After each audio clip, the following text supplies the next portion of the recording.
December 28th. Look up, Iran is heading to space.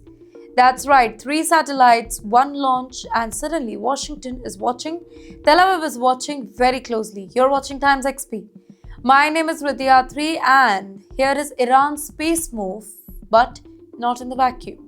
Iran says that this is about science, about technology, about progress. But the timing here? That's what makes the world very uneasy here, because every satellite launch in the Middle East is never just about space, right? In fact, the US is concerned. Here's the US's problem. Let me break it down very simply. Satellite that can see clearly, communicate securely, and track movement.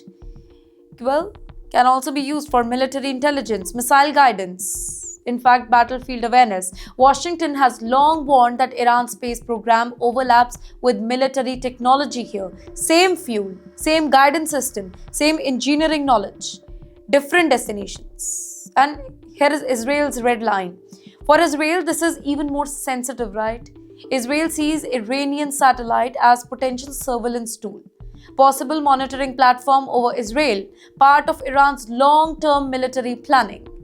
Tel Aviv has repeatedly said that any technology that improves Iran's eyes in the sky, it is a security threat, specifically after years of shadow war between the two sides. Now let's talk about the satellites again, because this is where the concern deepens, right? Zafar 2, high-resolution imaging, in fact, advanced data collection that's useful for agriculture but also useful for tracking military bases, observing troop movement, monitoring strategic infrastructure.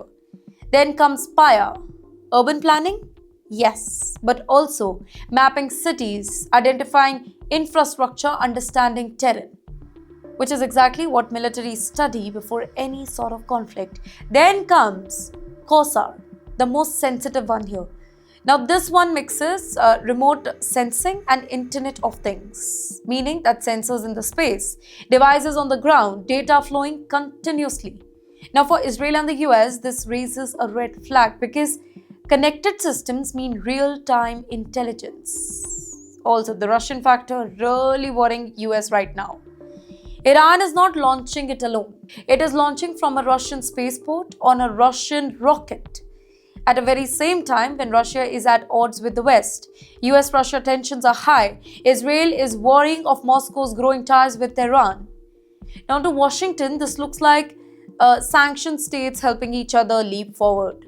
So the big question is Iran launching satellites? Yes. Is Iran testing technology that could support military programs?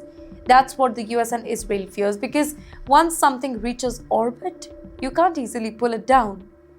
Also, the timing, it matters a lot here. This launch comes amid Iran-Israel proxy conflict, US military presence across the Middle East, drone and missile threats across the entire region. Every move, it now is read as a signal. Every launch as a message. So the world is asking what happens next. Expect US intelligence tracking the launch, Israeli defense monitoring the orbital path. In fact, diplomatic pressure to follow, questions at the UN. This is space, ladies and gentlemen, but it is also about strategy. In the end, Iran says that this is civilian. The US says that this could be a dual use. And Israel says that we are not taking chances. And on December 28th, as 3 satellites, they rise into orbit, the Middle East tensions rise with them. Because today, wars are not only fought on land or sea, they begin in space.